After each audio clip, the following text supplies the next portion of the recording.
I'm Joe Siclari. I'm chairman of the Fan History Project, and this is a program on the fan history in the southern United States. We have a good, entertaining, and authoritative group of fans to talk with us, and I hope you enjoy it. I'm going to let them introduce themselves, and to start with, I'm going to turn it over to our moderator, Janice Gelb. Shalom, y'all. I'm going to have the participants introduce themselves and say a little bit about their connection to Southern Fandom. I'm going to start with Bill Plott, who does not have to tell us how he got into Southern Fandom since he helped to create Southern Fandom. Oh, I got in the late 50s primarily through letter calls and amazing and fantastic. And over the years, I drifted away. I think that's a much better term than gaffiated. It was drifted away, really. But I have been back about 10 years. The Deep South Con in Huntsville in 2012 is when I went just to see David Hewlin, because he and I had been friends way back when. And Lord God, by the time I got home from Huntsville, I had the bug again. And I rejoined SEFPA at that point. All right, everyone, SEFPA is the Southern Fandom Press Alliance. And if you don't know what an amateur press alliance is, that's a whole nother panel. But anyway, it's sort of like everybody having 30 pen pals at once, all eavesdropping on each other. So you will also note that Bill is the only person on this panel whose accent also qualifies him to be on the panel.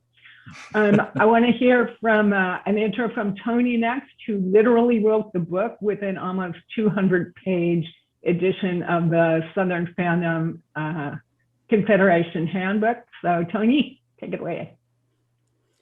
I will start off with a quibble, because that's how I earned my Rubble Award. I did not write the book. All of you guys wrote the book. I see many contributors to the Southern Fandom Handbook and History that we did in 1997. It was an update of Meade Frierson's first handbook in 77. And I'm an editor by trade. I find it much more fun to get other people to write, and many of you did. Janice is in there because through her badges from conventions were were most of the illos in the book.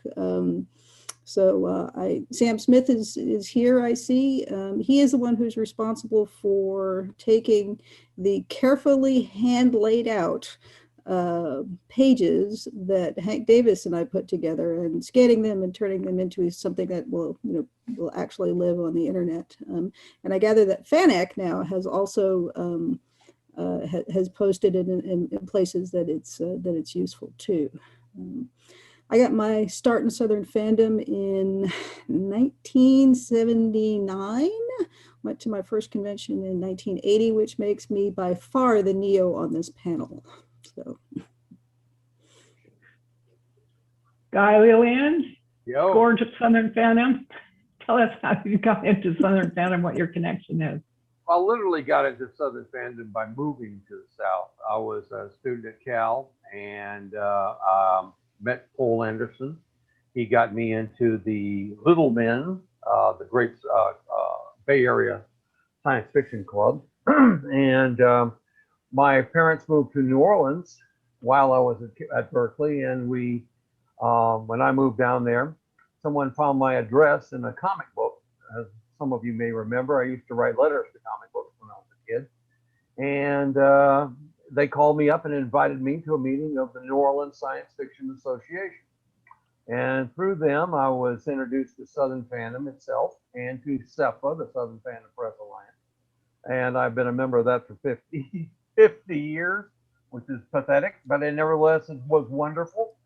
And so on and so forth. And that's how I got into Southern Fandom. I met Meade Frierson by literally going up to his office and saying hello. And met everybody else at the Deep South Con 72. We'll talk all about that a little bit later. Great, thanks, Guy. I'm Janice Gelb, your friendly moderator, and I got into fandom Southern Fandom because I just moved to Atlanta, and a friend of mine had noticed in the back of FNSF that there was something called the World Science Fiction Convention that was going to be taking place in my hometown of Miami Beach while I was going to be there for a friend's wedding. Hence my background of the Fontainebleau Hotel in Miami Beach. And at that time, Southern fans did not travel very much. And so when they saw on my badge that I was living in Atlanta, they couldn't understand why there was a fan at Worldcon. They did not know who was from Atlanta.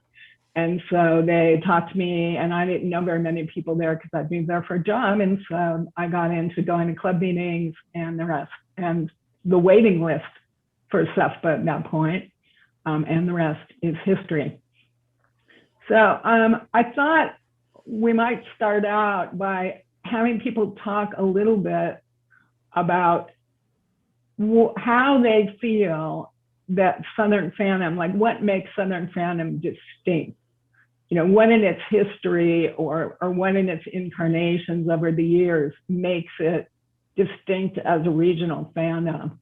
I want to start probably with Bill a little bit to talk about how fandom in the South might differ from, or what makes it unique. Well, I think that it was never truer to say it's a proud and lonely thing to be a fan if you were in the South, because we were few and far between down here. And I'm almost certain, my God, I'm trying to remember back 100,000 years, it seems like, but I feel sure that one of the letter calls in either amazing or fantastic is how I got in touch with Al Andrews, who was a stalwart in our little circle in those days there.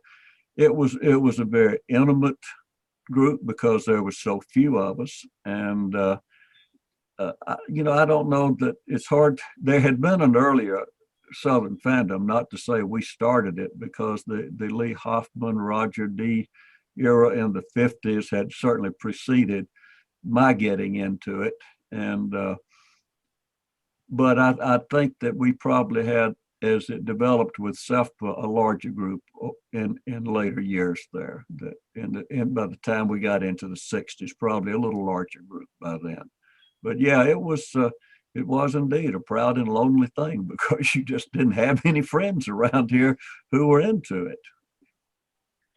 So the intimacy, I think, is a really good point. Toni, you've traveled a lot. What would you say, if anything, makes Southern Fandom distinct from other regional fandoms, if anything? Well, I think that, that's the point, is that there are other regional fandoms, right? There's a distinct Midwestern fandom that has a Midwest con that I think is still going, actually. Yes. Yeah. That probably Midwestern and Southern fandom did more to identify themselves as regional rather than just sort of accidents of where people happen to be. But we did that, right? It was a thing that people did, that they identified their fandoms from where they were. And in the South, they took it, I think maybe more seriously because of what Bill was talking about, the isolation and the distance, and the difficulty in connecting with other fans. That the regional association and the support, because it was support for other fans who were in the same situation as you, was key to it. So we have traditions, right? We have gatherings that we go to.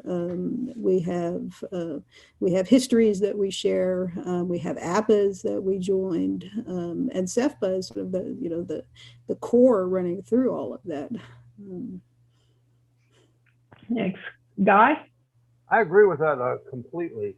One of the things about the isolation of the South back in the early 60s, which is when Bill got involved along with Bob Jennings and of course Al Andrews. I'm going to risk showing you guys a picture of Al Andrews. That's him in the center. It's a caricature by Charlie Williams. Anyway, Al had would gather people to him. He had muscular dystrophy, bless him, and he was an older man. He was in his 40s, older, I say now.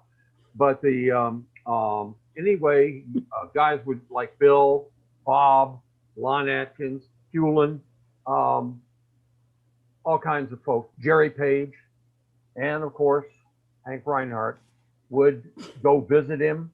And through him, they would manage to get a sense of identity in the South. One of the things that has distinguished us is the fact that we are a unit. We're kind of a community unto ourselves within and mimicking regular national fandom. Somebody once asked me, what's the big appeal of Southern fandom? And I said simply, it's smaller. Everybody knows your name. You can get around the South. They used to call Bill the traveling fan back when he was young, because he would travel and meet people and get us and begin and start building that community. That's why he's such an important fan. SEFA, of course, came along, and that really helped bind everybody together. Through SEFA, Dave Hewlin and Larry Montgomery and Bill and the other guys created the Deep South Con, which had for years, decades, managed to bind Southern fandom together. And Southern fandom prospered. It was still a kind of an insular thing because the South was insular. We're a different part of the country than others. But we were able to grow within ourselves and eventually become part of a very strong part of national fandom as well. Our convention. I think the point about collegiality is a really good one. I know when I got in, like I alluded to before, Southern fans did not really participate that much in Worldcon, but there was sort of this circuit of, Chattacon, Riverton, Deep South Con, that you could go to probably 5 or 6 conventions just in the region without ever having to leave. And in terms of uniqueness, I remember when I moved to LA, I was still up at 2, 3 in the morning at a Lost Con. And I said to a few people I was talking to at a party when they wanted to close it down, let's go to the con suite. And they said, oh, the con suite closed at midnight. I'm like, con suites closed? Like, I had no concept of con suites closing because at Southern conventions, con suites did not close. And so there were sort of traditions at Southern conventions, I think, that were not present maybe in some other regional fandoms. And that's kind of the question I had. I think the inclusiveness is and the welcoming that Southern fans took Southern hospitality seriously, and that all were welcome. If you were interested in Southern fandom was interested in you, and would bring you in. People would invite you to their rooms to show you their fanzines. I'm looking at you, Guy. So, Did he pull that one on YouTube? Absolutely, and I think was happy. Of the victim of very happy when I chose to look at the fanzines. I think 17 years old. My God. I think too, there's sort of a set of Southern traditions that were true at the time when I got in, which was the late 70s. At conventions, there were like midnight skinny dippings, which got us into trouble once at a NASPIC.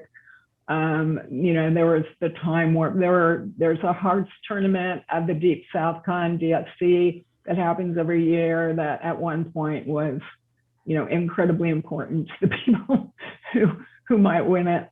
And so I think that's probably true of other fandoms, but I think it's probably multiplied significantly in the South. Anyone else think of any other ones that would be particular? I'm sorry. It's a lot of it is just plain personality based. The fact is that we knew one another even back then before I joined us in about 72. No, about 71 I joined Southern Fandom. But anyway, we were personality based. People knew one another. People did, thanks to Bill and other guys like him who traveled around to see one another. We had strong personalities and strong identity grew out of those personalities. But at the same time, as Toni has said, and it's absolutely true, very welcoming and very friendly and very open.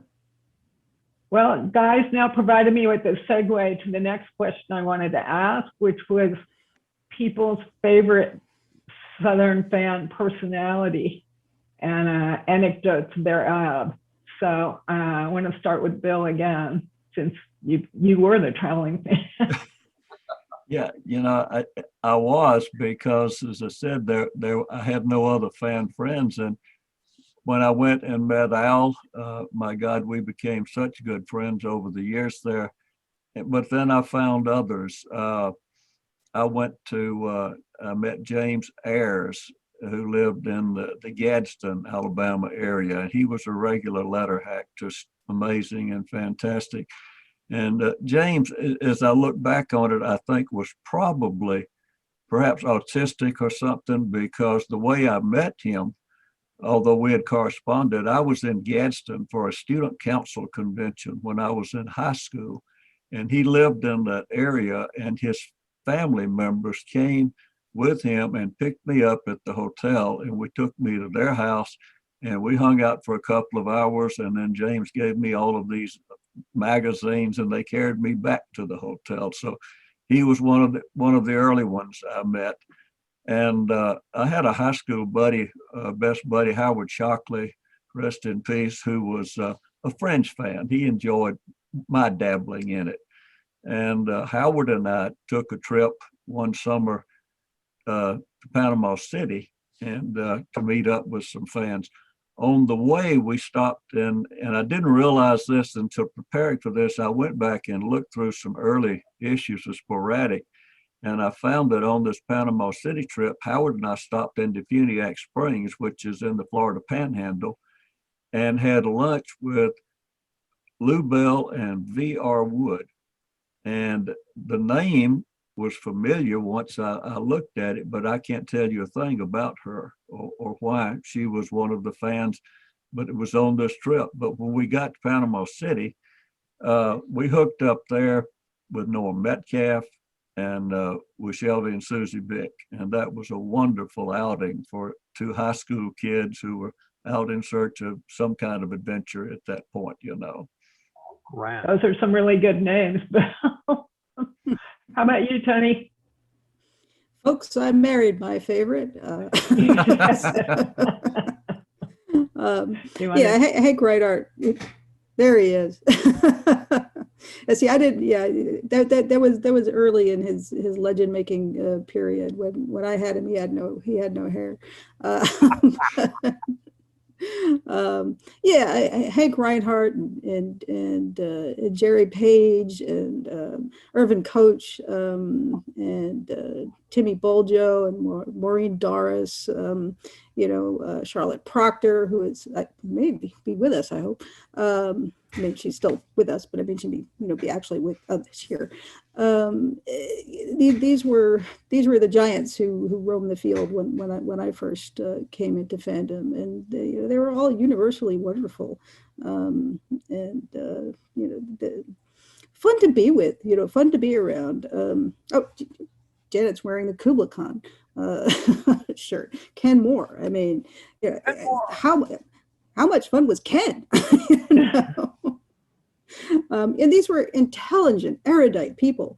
Ken dressed like a bum, but he was a fantastic man. He was interested in a huge range of things, and art collector and well-read in science fiction, and so fun to talk to. I woke up with his foot in my face one time, so yeah, it was fun. Well, I think we all have, but yeah. Touche, kiddo. Oh man. Ken actually was the reason I started volunteering at conventions, because I was at Iguanacon wearing a Terry Clough very short, one-piece dress. And he said, "You're running art for me at the art show tomorrow, and you're wearing that dress." Yeah. He was convinced he would get more money that way. Ken was Yeah. Pick your personalities. My favorite one? Well, you guys have talked about several of them. Ken was, by the way, was about 9 feet tall and talked like this here. And he was the worst driver I've ever seen in my life. We were driving around Atlanta one time on the Circle Road around Atlanta. And he turned around to talk to me and about something that was going on in at a Star Trek convention in New York. And he was griping about it. And he kept turned around talking to me for a full minute while in the midst of traffic. And I'm sweating blood and waiting to die. He was like that. He was an extraordinarily able and fun guy, and I miss him a great deal. I miss all these guys. I miss Hank terribly. I don't understand. You want to give us some other names? Oh yeah. Hank is here in spirit. There's a halberd behind me. So. Oh my God. There you go. Val, you want to pick some other names that we haven't mentioned yet? There's one. Who's that guy, guys? You know him. Mead. All right, now we have Mead. Mead Frierson, the lawyer, and of course her. I'm showing you some pictures. Is that PL? That's PL Carruthers. Is that PL? Yeah. Yeah, I met PL Carruthers in 1972. She married one of the great Southern fans, Larry Montgomery. She won a Rebel Award. We should talk about the Rebel Award in a little while. And, yep, going to get to that. Yeah, and but anyway, she was a wonderful personality. People stood out. People not only stood out, but they didn't have to be obnoxious about it. We valued personalities. And one thing about Hank Reinhardt, and I forgot to mention this in his funeral. I wish I had. He never turned down a friendship. I never knew that man to do that. He got irritated with us. I was irritated with me all the time. But at the same time, he was always generous with his reputation, with his fandom, with playing hearts with everybody. He was a hearts genius. Just ask him. And very much into the SCA, which Toni just referred to. Wonderful cat. And all these guys were very generous with themselves, their time, and their spirit. They just got it. Yes, that's another good point about Southern Fandom. I think is it's welcoming. I'm going to mention someone that I don't think anyone's mentioned before, which is Joe Selko, who was definitely a personality. See my Selko imitation? He used to wear a gun holster under his shoulder and try and pick up females much younger than him. But my favorite story on him was when, in the old days, when no one had any money before personal computers, people would stay in rooms with 20 other people. And at a room party one time, he was sleeping in the closet, the walk-in closet in the hotel room. And this young woman opened the door to leave, thinking she was opening the door to the hallway, but instead was opening up the door to the walk-in closet. And Selko sat up wearing a silk dressing gown and said, "May I help you?" At which point the party was interrupted by people screaming bloody murder. So he was another one who was definitely hard to miss. At one famous party, he was bald with a goatee long before that was actually a popular look. And at one party, Kelly Frias actually drew on the back of his head his face while he was asleep. So I just wanted to throw that name into the pile. So there was a lot of traveling involved in Southern Fandom, I think. Do people, in addition to Southern sort of fandom as a whole, do people feel like there's also a feeling about different conventions in different cities and those cities or those fans, or is it sort of more a general Southern fandom? Because there were a lot of different conventions in the South, I know. Toni, you want to talk a little bit about Deep South Time? Yeah, I can. I mean, I think the different cities had different style conventions. Kubla Khan was very different from RiverCon, was very different from Constellation, or Constellation in Huntsville, or the conventions down in New Orleans. They were distinct things. They were interested in doing different things. And the Deep South Con, by traveling around different cities, got to partake of all these things. Of course, we also had the fun of a hoax bid winning a Deep South Con, and then, actually. They'll go again. You want to go into a little more detail on that one? I don't. I mean, the whole reason why I did the handbook in history because I don't remember details, and now I have a reference. But you were saying that like Kubla was different than Chattacon, which was different again from Constellation. Do you have a feel for sort of what those different conventions sort of felt like? Yeah, absolutely. I mean, Kubla was definitely more of a party. My favorite memory of Kubla is with Bob Tucker, and Kubla was not a big convention, maybe 250, 350 people, usually at a crappy motel somewhere in Nashville vicinity, and about 100, 150 people sitting on the side of a hill, smoothing, watching a young couple that had just gotten married walk by and their wedding party. It was just such a lovely moment. It was just a happy moment. You want to explain smoothing to people, Toni? I guarantee you that every person in this audience knows what smoothing is, but for our television audience, first we have to talk about Bob Tucker. Bob Tucker was not a Southerner, but he was very much a part of Southern Fandom. And one of the reasons he was a part of Southern Fandom, because he was a perennial Toastmaster at many of our conventions. I don't know where he first started doing that. It might have been Rich and Nikki Lynch at Chattacon, not sure. But he was a Toastmaster for many a con down here. And one of his many community building exercises was the practice of smoothing. Tucker was a bourbon drinker. He drank a tipple called Beam's Choice. There are many different Fanish tipples. Beam's Choice is one. Back in the day, I searched many a liquor store for Beam's Choice, hard to find. And now that I'm a more sophisticated person, I think that's fine. It's not a very good drink. But at any rate, Tucker would take a sip. He would pass it on to the next person in the party. That person would take a sip or not, as they chose.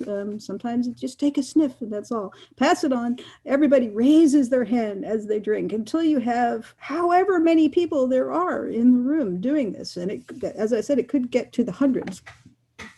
And when it came back around to Bob, he would say a little toast. Generally, all of you guys are smooth. And we would all say smooth. And it is a community building exercise, damn it. And I stole it when and I stole it when I was Toastmaster at the NASFIC in Raleigh. And got to introduce a whole new generation of fans to that. We did not use bourbon, but we did use those little chocolates with the liqueurs in them. Pass those around. Right. So. I'm glad we brought up Tucker. And at a very late DSC, when he must have been in his late 70s, where I was flying into a DSC and we had to change planes, and they had canceled the flight to wherever the DSC was, and we were going to have to stay overnight in wherever it was before we got to the convention. And they put us up in this Holiday Inn Express. So I, thought, I really need to take care of Tucker because he used to guest at the convention and all that. Tucker was fine. He did not need any babysitting, but we had dinner together. And I found out the next day when we hit the convention, the next night, that he was going around telling everyone that we had dinner together and breakfast together. Oh God! Now you want to talk a little bit about regional conventions or the conventions within. Any notable differences you can remember between, say, a Chattacon and a Deep South Con and a KublaCon? I can talk about that a little bit, and I'll make it quick. First of all, about Tucker, he once called me, said in front of an entire convention that I was a true fan. And that made, I figured, oh, hey, I've made it. Now forget the Hugo. I don't need it. you know, but the thing is about the conventions in the South is that they kind of broke down by age, I think. Chattacon was which took place in Chattanooga, of course, very young convention, a lot of dancing, a lot of partying, big emphasis on the con suite being a party suite, da da da. And RiverCon, on the other hand, struck me as always as kind of a not an old people's convention, not like I am now, but nevertheless a more, you know, Circon convention where you have a lot of people talking really about science fiction, and attendees like the great and wonderful, my mentor and friend Julie Short, and so forth, you know, that kind of thing. And each did have an identity of their own. Huntsville was a great party town. Atlanta had a terrific ambiance to it, and that's why for many years they hosted every other Deep South Con. I don't know what's happened to Deep South Con nowadays. I haven't been in a long time, but nevertheless they did have identities of their own, and nevertheless everybody was welcome. One of the best Deep South Cons I ever attended was, and Toni was there too, I think you were too, Janice, was the one in Jackson, Mississippi that Tom Feller put on. Superb. And the reason it was so great is just because it had a huge lobby filled with tables and chairs, and people could sit and pit and talk and yap and play cards and do their little thing. But we all still got together for things like the Rebel Award, giving the rubble to, which is another Spanish tradition, to Hank Reinhardt for showing up again after being gone for 10 years. Toni went out and I went out looking for the meal to give him. I remember that. It's, you know, yes, there are different conventions, different identities, but they all share one thing, which is, you know, that Southern hospitality that you mentioned. Okay, so guys, now giving me yet another segue to one of the questions I wanted to ask, which was to talk about the Southern Fan Awards. So I'm going to go back to Toni for that one a little bit, and then to Guy. Yeah, Toni's won all three, so yeah, go ahead. Toni? Yeah, this would be more impressive if the last one were not an award for things done to Southern Fandom. So talk a little bit about the real ones before we get to Gary. The Rebel and the Phoenix Awards were and are awards given by the Deep South Con. So the convention committees themselves make the awards. They're not popularly voted upon. It is tradition to poll the previous winners, but that tradition is not always honored, and it doesn't always need to be honored. It's the committee's choice. I am not sure. Again, it's in the handbook and history. I refer you to the online when exactly it started. But the awards were designed to recognize fanish achievement for service done to Southern Fandom. The Rebel Award is for fans. The Phoenix is for pros.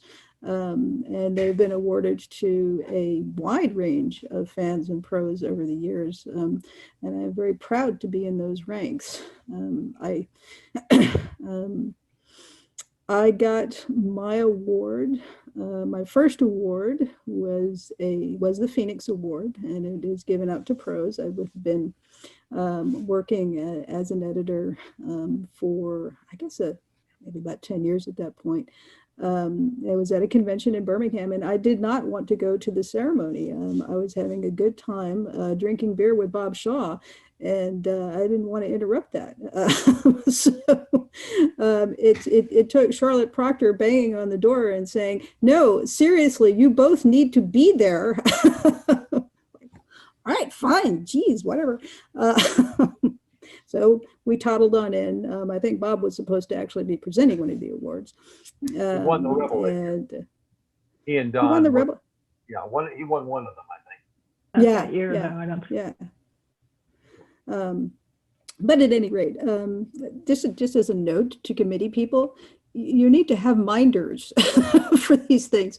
I was not present to accept my Rebel Award because I was out having dinner with a bunch of Sappmans. Sadly, I was present for my Rebel Award because it was given about 5 minutes after the Phoenix. So I got to experience the glorious high of an award that I had fought for secretly, I thought, for years, and the hideous low. So talk a little bit about the Rebel Award then. Guy, you want to talk a little bit about the Rebel? The Rebel, of course, I'll say who's founded these. Larry Montgomery founded the Rebel Award in DSC Trace, DSC 3, way the heck back then. There were 19 people at this convention. There are more people sitting at this Zoom meeting than there were at that convention. But nevertheless, they were the right people.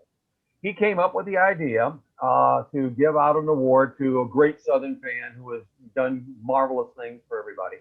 And he gave it to Al Andrews, of course. And there's a good photo of Larry when he was a very young man. I was hoping he was going to be here tonight. Presenting this to Al, who was, like I say, had muscular dystrophy and was not long for this world to last. The Phoenix Award was founded by an entrepreneur and fan named Glenn Brock in Atlanta. And it went first to Richard Meredith, who was the pro guest of honor that year. And it's gone to, a lot of wonderful people, including Toni. The Rebel was founded as a parody award, and it had two purposes by Gary Rube, who was a great guy. Oh, I'm sorry, whoever that is. But anyway, as a parody award, first of all, to someone who has done stuff to Southern Fandom. And it was kind of serious at first because it would go to people, but it was intended to be serious to somebody who has actually damaged Southern Fandom. And Gary said, no, that's not the spirit that we want to have at one of these presentations. So it became a gag award to tease people. It came to me. I voted myself in, by the way. That's another story. And when it came time, Toni gets her Phoenix Award, and she's very proud of it. It's a beautiful little glass pyramid, red. And then Gary gets up there and says, just because we don't want her to get a swelled head, and then he presents the Rebel to Toni, she came marching up there, tapping her Phoenix Award on her hand like so, stood behind him, and kind of went like this and was ready to, enter it into an orifice. Do you want to explain what the Rebel consists of? The Rebel? Oh, Yeah. well, it's like, it could be anything. Usually it's, oh, yeah, that's right. I'm sorry. It's usually a meal from where, Toni? What's the name of the place they would go to? Well, some, like White Castle or someplace like that. And Right. Yeah, crystal. Yeah. That's right. Yeah, it used to be an inscribed crystal ashtray, and when they banned smoking, we had this terrible crisis. Yeah, Toni and I ran into that when we wanted to give one for. Okay, so before we go to questions, I do kind of want to ask Bill. I hate to put you on the spot, but since you were away from Southern Fandom for a little while, I was wondering if you had any thoughts about how it might have changed or how it might be the same as it was before you sort of drifted away. Well, I think it's very different now. For one thing,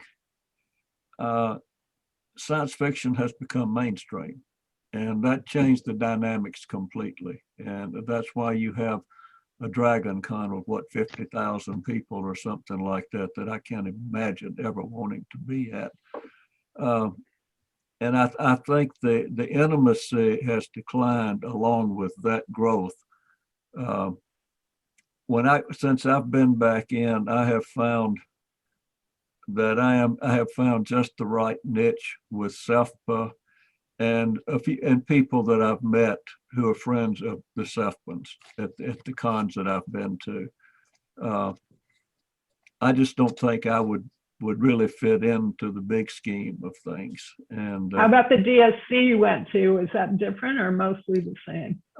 Well, that's another thing too. Our DSCs have had to piggyback off of other cons in recent years. we just don't have that base anymore to be a standalone con. And that's okay. I'm glad we have the option to piggyback and at least get together, because it's meant a great deal to me. Without trying to put too much of a spin on this, fandom had a profound effect on my life and my career. And it was because putting out my crappy fanzine and writing for other fanzines, my writing skill, that's where my writing skills were developed. And I don't think if it had not been for fandom, that I'm not sure I would have found my way into journalism and writing in general. And so it's very important to me as I look back on it. And I am just, I'm grateful that y'all did Deep South Con in Huntsville 10 years ago, and this lark of going up to look for Dave Hewlin has brought fandom back into my life. It's been very important. It's been nice getting to know a lot of new people, and they're always fun. They're fun people to hang out with. I keep telling Nancy, these are, for the most part, good damn liberals, man. Come on, we want to hang with them, you know. Well, let me just advocate very briefly for Dragon Con. I have a theory for why Dragon Con is so much fun, and I think it's because it's a residential convention. It's held at hotels, just like traditional conventions should be. So it is huge. 50,000 is actually, and it hasn't been 50,000 in years, but it's much larger than that. But it retains in its core Fannish ideals and Fannish fun. So it is possible to find, interact, and have great discussions with great panels. Okay. You can find the fandom within. So Bill, since you brought up DSC, just before we go to questions, you want to describe a little bit what the first DSC was like? There were, I think, 6 of us, I think. Norwood and me, and of course the Hewlins, David and Catherine. And I didn't know this until I went back looking through an old fanzine that Bill Gibson was there, and I did not remember that. And there was another fan whose name I cannot recall offhand, but there were like about 6 of us. The con was at the Hewlins' house in Huntsville. If anybody slept, it was in sleeping bags on the floor in the living room. And it was just a wonderful, wonderful gathering, you know. Whose idea was it to call it a convention? I would just guess David, but I don't know for sure. Yeah, God, that's been a long time ago. And 61. 1961, a mere 50 years. Yeah. 60 years. Yeah. Well, let's not think about that. Okay, so I think it's time for questions if we have any. Our friendly admins, any questions on the line? So there were some questions that were asked in the chat. The one was from Randy Smith. Did con suites typically serve alcohol? I don't drink, so I couldn't tell you. There was definitely beer. Yeah. It was usually beer. It wasn't usually the full bar that Midwest cons and Midwestern cons in general are famous for. But there was always beer. As a young fan, I was determined to make my membership fee back in beer, and I usually did. I will tell you all a story about that, which is that when someone mentioned, I forget who, that I think Guy, that it was when I was most active in Southern Fandom that Atlanta hosted the DSC about every other year.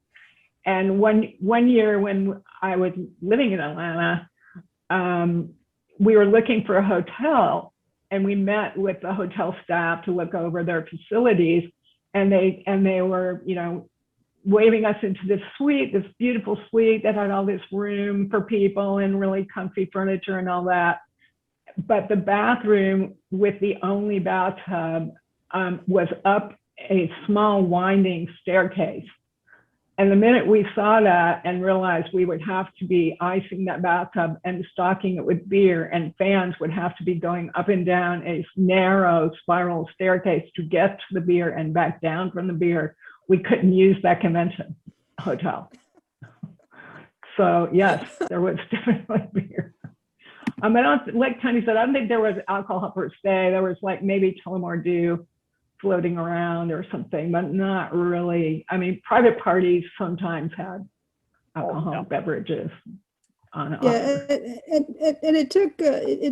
I think Naomi Fisher was maybe the first person who brought wretched excess to our consuetes on the culinary side.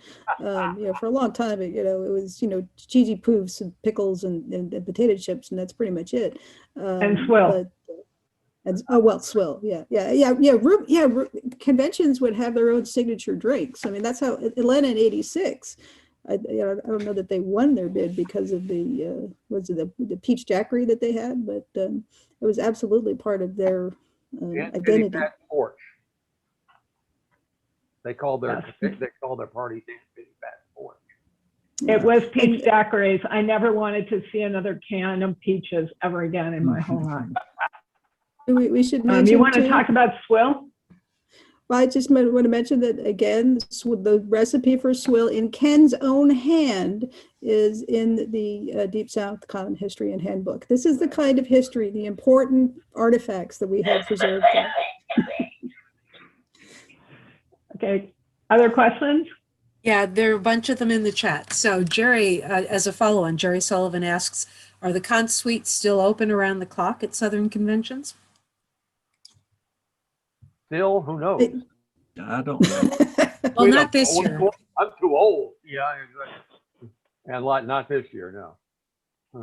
I think the answer is yes. They do try to be. Contraflow down in New Orleans is run by second generation fans. They have a signature drink. Their bourbon milk is fantastic, and they have another drink too that's less fattening, but I don't drink that. But yeah, I think the tradition is to try to still keep it open 24 hours. Joe asked, how did hearts get to be a Southern tradition? It was born that way.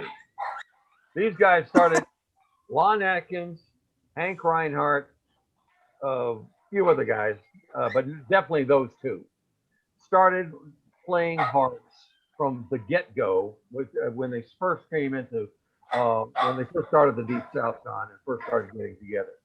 The Hearts Championship of the Universe, which I have won, which I believe Janice has won, is undoubtedly the greatest honor in the Southern fandom repertoire. It is just the most important thing of all, and we play hearts all the time. I was just going to say that spades became the game of LibertyCon. That the folks who ran LibertyCon would play spades 24 hours a day. They were also Timmy and Gary Shelton and Tish and a bunch of other people. They loved going to Worldcons too, so they would take their spades game all over the world. I saw them playing in Australia. So. I don't know whether it's available anywhere online, but Lon Atkins actually did a fanzine called the Hearts Primer that both gave the rules and strategy and was very amusing. I think there's a lot of card games all over, like in Fandom. I know in LA they play a game called Hell that Bruce Powell's invented. I do have a copy of the Hearts Primer if somebody does want to. Yeah, I do too. I bet I got it from Kurt though. So yeah. So they're available still. Other questions? Oh, there's tons of them. So settle in. One for Bill.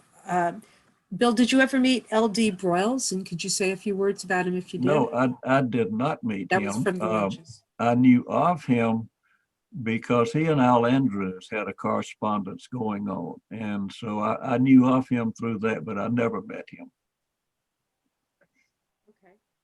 Okay.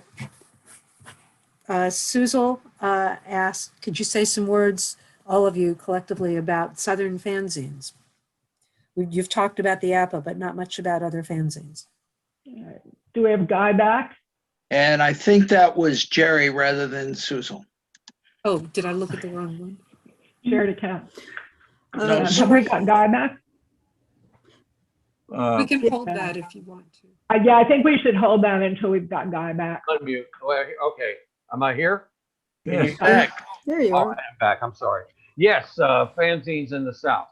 The major fanzines in the South. Well, my own Challenger was around for a long time. It still is every year or two now. But I did a ginzine. You all know the difference between ginzines, perzines, club zines, all that stuff, and apazines. But I did a ginzine called Challenger, and I was very honored in the fact that it was nominated for the Hugo 12 years in a row, which is and lost all 12, which is a record. And Toni has contributed to it. Several of y'all have, and I really enjoyed doing that zine. You want to talk about other people's as well? Well, there are other people. Talk about Anvil. Talk about Anvil. Yeah. For a long time back in 30 years ago, Birmingham Fandom, Charlotte Proctor and others, the wonderful Charlotte Proctor, produced a fanzine called Anvil, which was nominated for the Hugo at Confederation, the greatest moment in Southern Fanish history, as far as I'm concerned. And is there anything else being done down here? There's some guys We have the authors of probably one of the best and most honored Southern fanzines, which is Mimosa. Rich and Nikki Lynch, well, who yeah, published Mimosa for quite a few years and won, I forget how many Hugos for that one, six? Six. And there were And of also, course- sorry, go on. No, I was just Toni? gonna say Lee Hoffman's fanzine Oh, as well, way but back. you know, before our time. Quandary. Yeah, Quandary was very well thought of. Had fantastic contributors. And we have one of the co-editors of a great early fanzine here, which is James Benford. He and his brother, some guy I don't know who he is, they edited the zine. I can't remember the name of it, James. I'm sorry. Boyd. Yes, Boyd. And an even lesser known fanzine called Vacuum, which is a synonym. And we actually, our first encounter with Southern Fandom was in 1954. We went to an ASFO meeting when we were living in Atlanta and bought a copy of The Immortal Storm, which should have put us off right there. But and we then moved to Germany a few months later and started issues of Void, which continued on through various editors up to Void 29, which is now pretty rare. And it's gotten pretty famous, and there's going to be a book about it coming out next month. Outstanding. Oh, cool. Too cool. Very cool. Next year. This year. Wow. Didn't Okay, the, Kurt? didn't the Atlanta Club publish The Immortal Storm, the first edition? Yeah, they did. Yes. Yeah. They published it, and it's a really rare thing now. Greg has a copy, and they're quite rare, and still unreadable. Illegible, not unreadable. One of the constants. Yeah. Good writer. Okay. Can we have Kurt Phillips talk a little bit about Southern fanzines? Kurt, you want to unmute yourself? There, I'm on the There you are. air. Hey, Kurt. There we go. Oh, Southern fanzines go right back to at least the 1940s. A fellow named Joe Gibson down in Columbia, South Carolina, published a zine called the Southern Star. Very good zine. It was about 3/4 of an inch thick. Lasted for 4 issues, but good stuff. Tucker had some articles in there. Void, of course, Quandary, we've mentioned. Jerry Page published a lot of stuff that a lot of people seem to not know about. He had a little zine called Sci-Fi for a while. I think that ran for 3 or 4 issues, perhaps. This was back in the early 60s. And before that, of course, back in the 50s, Atlanta had a burgeoning fanzine scene with the Atlanta Science Fiction Organization, I believe is what they called it. Published several club zines and a few perzines came out of that too. Yeah, there were a lot of club zines. I remember the one that someone did for, I think it was in Tennessee, that you actually did not need locus. Like they published, it was really long and it had little snippets of news just everywhere. I don't know how long that one lasted, but chat. There were a lot of, I think more club zines probably than anywhere else, I would guess. The South Florida, I'm sorry, Yeah. South Florida Science Fiction Organization did one called the SFSF Shuttle. Still there, still being done. Yeah, still going. Juan San Miguel does it. Cool, good question. Yeah. Others? Oh, yeah, Questions? yeah. So there's some, the rest of these are fairly serious. So Jim Benford asked earlier in the discussion, you've been talking about a lot of the positive aspects of Southern fandom. Were there any negative aspects? Okay. That were specific to Southern fandom as opposed to fandom in general. I guess if it was for Southern fandom, it goes back to the early days and our isolation again. Our isolation was not only physical in terms of geographical, but back then, of course, it was the start of the civil rights era, or at least the height of it for a long time. And Southern fandom, and like South itself, was branded with unfortunate, well, I could go on with the metaphor. You know what I'm talking about. Let's not. Yeah. But that's the only thing. I mean, but by the time I got in the 80s, that did not appear to me to be the case. You know, I came from New York. I grew up in Brooklyn, and you know, I was certainly prepared to find the South, you know, a hotbed of intolerance, and that's not what I found. Yeah, I can't think of anything specific to Southern fandom that was not specific either to South in general or to fandom in general. Like when I got in earlier than Toni, it was very sexist, but so was fandom everywhere else. Like I can't think of anything specific to Southern fandom itself that wouldn't just be, you know, an indicator of sort of the larger social issues going on. Another question? Yes. So Stephen Silver asked, why do you think Southern fandom grew to have an identity, but other regions didn't have so much of a regional identity? Because we're so sexy. What do you want? That's probably very true.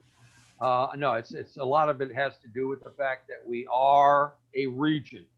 We are people travel around within that region. We have conventions that are ours. Everybody is welcome, but nevertheless, they're the ones where everybody gathers. We have a community, and that is what is unique about us. Like you say, Midwestern fandom, even in Western fandom, certainly Worldcons is a great convention, but at the same time, we have adhered more than any other group. And why? I think it's because of that isolation we mentioned before, that early isolation, and it's carried forward. Of course, we've had how many Worldcons now in the South? At least 3, 4, 5 if you count Texas. Plus, but I don't think that's it. Okay, go ahead. Just slap guy around. No, I think it's the written word. I think it's SAFPA. I think it's the SFC. I think it's Meade Frierson. I think it's the those fanzines and those organizations provided that core of culture that we partake of and still partake of. It's it's ongoing and continuous. Meade Frierson started the Southern Fandom Confederation. It was in its day sort of like a locus. It was about Finnish news. It was originally printed in newsprint on a newspaper because that was cheap. that's what Meade had access to.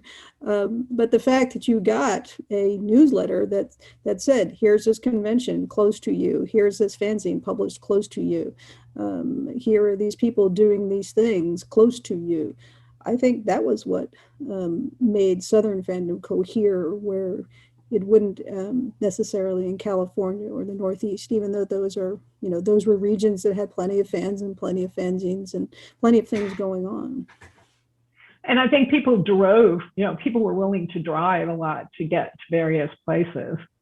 I think we've all got road trip stories, because like you say, you knew if there was a convention going on, and at Cuba, when Cuba was, and even when we were in Atlanta, I did a 2-day trip to get up to Nashville before anyone had any money. And so I think people were willing to travel within the region because, like you say, they knew kind of what was going on in the region. There are no more in the chat, but I've got one. Could you say a few words about the impact of Confederation and NOLACON on Southern fandom? Did it grow the population, or what did it do? Oh, well, let's see. Okay. Confederation was extraordinarily important. It was our breakthrough as Southern fans. The Atlanta bid was wonderfully put together by the people in Atlanta, by Jim Gilpatrick and Penny Frierson and the others. And it presented the South in a way that was both maintained our identity as Southerners in a way that we can't do now, for instance, by having a strong Gone with the Wind type of presence and that kind of stuff. But at the same time, emphasize hospitality and friendliness and of course the whole congenial party atmosphere, which was very strong. Aunt Pitty Pat's Porch is what they called their party, and it's just an extraordinarily popular bid. And when it won, they put on a convention that was just marvelous. Ray Bradbury was brought back into active science fiction for the first in a long time. Was a great guest of honor, gave an incredible speech.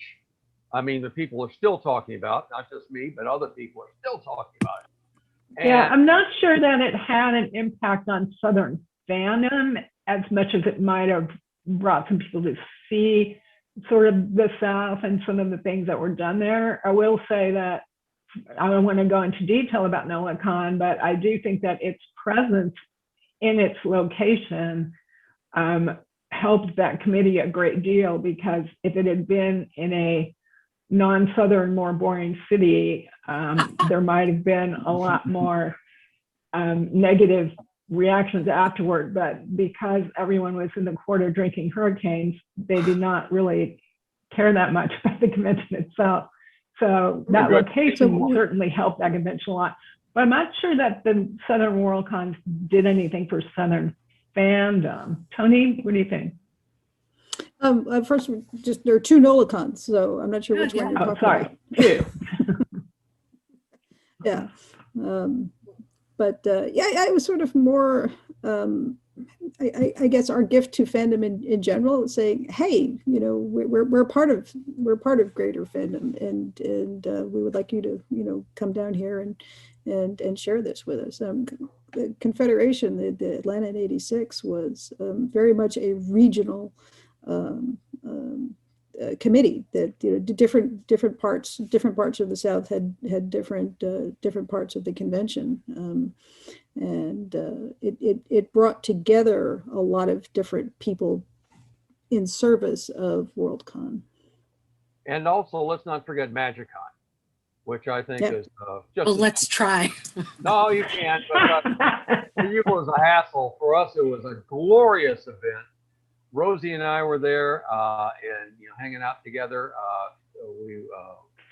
And it was just that was an exceptionally good con.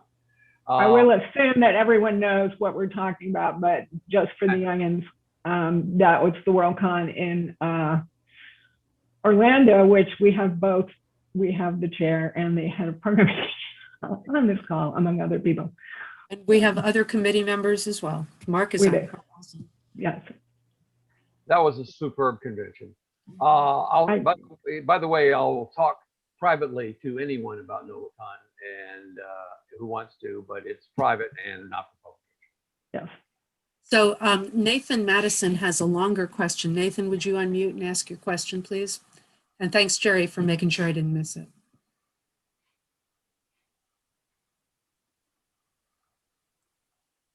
Nathan, are you still there?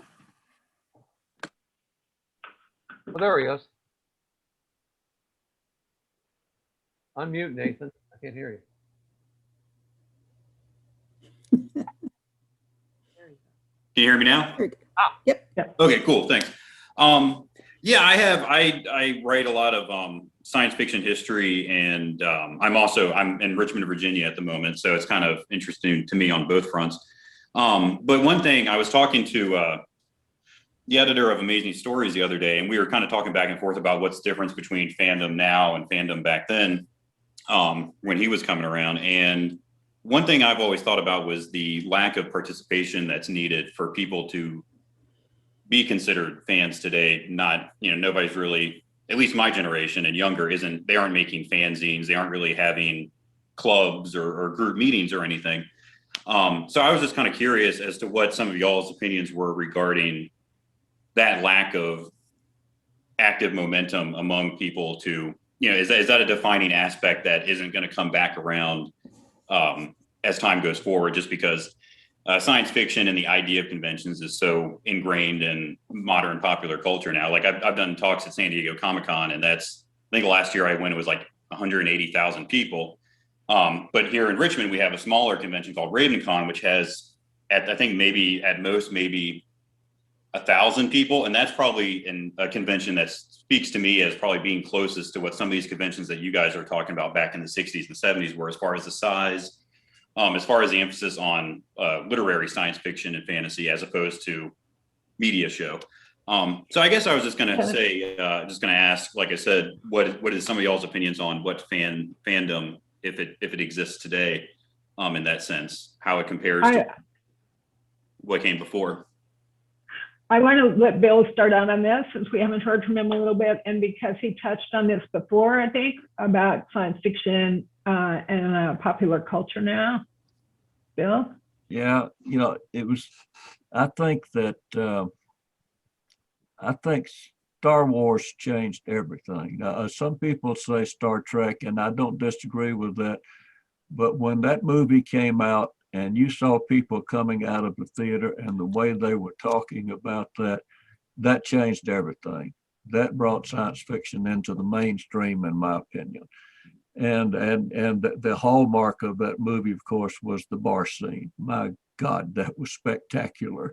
But I don't know that I can deal with that directly, but I want to say something. My dad was a really unusual man. He owned a little neighborhood grocery store, and he would pick up one of my fanzines or one of the magazines, the prozines, and say, this stuff is never going to happen. But you know what? He let me go to 2 Worldcons. One, when I was in high school, I went to DC, to DisCon, and I was reading what I wrote in my con report after that. And I was strictly fandom as a way of life when I got back from there, because it was the first time this contact with a whole bunch of kindred spirits, rather than having to travel around in a beat up car to find a few in the South, And there was a greater sense of community for me, but it's the same thing as we're talking about with Southern Fandom. It's the people. The people that you get to know. You have a common interest that's brought by this genre of literature, but yeah, it's the people in there. And that Worldcon was it was spectacular. And I'm going to digress just a little bit here. When I got back in 2012, I got online. The internet's such a wonderful tool now, and was so sad to see that Mike Deckinger and Dave Locke, some of the people that I knew back in my day, had died, and Jack Chalker. And I was astonished with that Jack, who I met through a letter call in one of the prozines. He started writing book reviews for my crappy genzine, Maelstrom, and his history of Baltimore fandom. Jack said that I brought him into fandom through allowing him that book review outlet there. And I was just totally blown away with that, you know. There's a credit for you. Yeah. Toni, I think you wanted to answer this one too. I would. I think that today's fans are doing all these things. We just call them something different. The way that I got older fans onto Facebook was to say, your page is your perzine, you know. It's the same kind of activity. You're sharing who you are and what you think and clip art and you know, they call them memes now, but it was clip art back then, right? So I think the same kinds of activity are going on. People have blogs, they have video channels, so they are absolutely committing fandom. They're just doing it in new media. I do think Bill has a point though, because I think there was a different feel to it when you were, you know, the quote, proud and lonely fan. If the only way that you can meet people who are interested in science fiction or futuristic stuff or any of that or comics was through fandom. You had to sort of find fandom in order to find like-minded people who are interested in that sort of thing. Whereas now, because it's mainstream, there are various avenues in which you can do that. It's no longer, you know, I think all the older fans here have this like, oh, you're interested in that kid stuff or, you know, bug-eyed monster stuff or whatever. You would never hear that now, right? Because it's mainstream. So I think that people don't need necessarily to participate in organized fandom to find those sorts of people or that sort of conversation. They can go on the net, it's everywhere. Most of the movies coming out of that. So I think, Nathan, my answer to your question would be that I think before Star Wars, which I would agree is a pretty good dividing line, fandom was the only way you could do that. Whereas now there's multiple avenues that you could do that. Yeah, let me say, I agree with what Toni said about blogs and Facebook, those kinds of outlets. I agree with that completely. I think it's brought it into the modern world. But at the same time, do you get on in the morning and go to a blog with the enthusiasm you had of rushing to the mailbox to see if a fanzine had come in that day's mail? I think there's that kind of difference. Very much so. Yeah. And another question? Yes. I do think we need to sort of end with, y'all come back now, you hear?